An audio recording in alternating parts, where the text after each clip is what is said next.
အားလုံးပဲမင်္ဂလာပါဗျာဒန်စင်ဖူးကနေကြိုဆိုလိုက်ပါတယ်ဒီနေ့မှာတော့ငါးနဲ့ခင်းချင်းဒီအနည်းချက်လေးကိုမျှဝေပေးခြင်းပါတယ်စီပူလာပြီဆိုရင်ကျန်သွန်ဖြူနီချင်းနဲ့အစိမ့်မုတ်ထောင်းလာတာတွေကိုစီရင်တတ်ပါတယ်စီသက်လို့မွေလာပြီဆိုရင်တော့ညို့ဒီစိမ်းအနေငယ်ထည့်ပါတယ်ပြီးရင်တော့ပါလီထားတဲ့ခင်းချင်းဒီကိုထည့်ပြီးမွေပါတယ်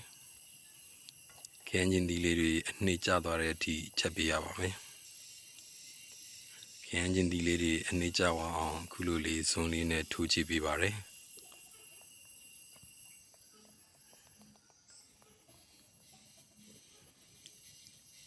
ခုလိုခင်းချင်းဒီလေးတွေအနှိမ့်ကျသွားပြီဆိုရင်တော့